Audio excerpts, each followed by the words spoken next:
I didn't know a whole lot about the Uruguayan rugby team that crashed into the Andes Mountains.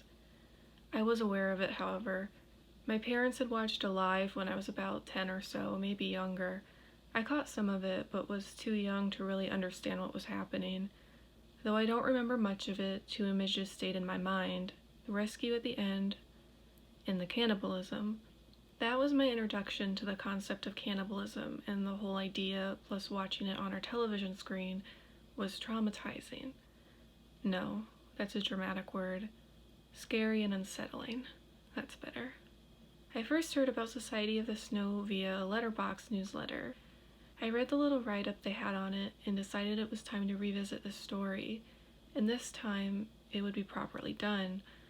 Little-known actors, all Uruguayan or Argentinian, in Spanish, and with the survivors' appreciation and approval. The last detail I think is the most important: the survivors' approval. The mountain range is a character. The weather is the antagonist. You can feel the cold through the crunching of the snow, the crackling of the frost. You can feel the blistering pain through the sunburnt faces, spotted and tanned, through the cracked lips. Everything just looks so cold. The cinematography is excellent. Every shot feels right, feels intentional. The sound design is exquisite. It's a movie you can really hear. It gives life to the environment. And the score. Music doesn't play often, but when it does, it swells, and it's so beautiful and powerful. So much is expressed through it. Melancholy and loss, joy and relief. It's subtle when it should be, overwhelming when it's needed. It draws on so much emotion, and is one of the best I've ever heard. But the movie is also silent. The quiet is just as powerful as the music. Both the music and the silence know exactly when each is needed, when it is right. We see the story through Numa Turcati. It was unbeknownst to me, watching this for the first time and not researching the story beforehand, that Numa doesn't make it. It came as a shock when he passed. Even watching it a second time, his death hits incredibly hard. Although the real Numa himself is not alive to tell his story, his character does it very well. Enough to feel a connection to him, and an abundance of empathy. I think choosing Numa as the narrator, as opposed to one of the survivors, brings the meaning needed to represent the deceased. For a lack of better description, it brings life to the dead. It's a reminder that they are not simply a list of names, but people who fought to survive and were condemned to die on the mountain when their friends and family were able to return home. Humanity.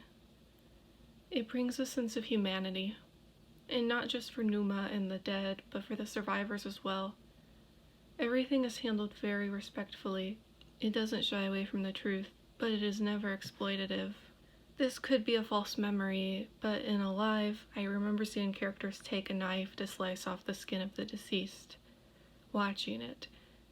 Things are handled more respectfully in Society of the Snow.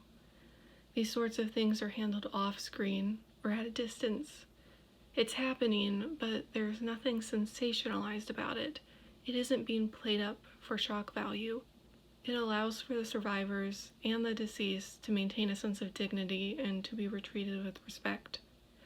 I think casting little-known actors also helps to get the story across. Were I to rewatch Alive, I would spend the time thinking, either actively or passively, that's Ethan Hawke. Those distractions, the star power for the sake of star power, is not here.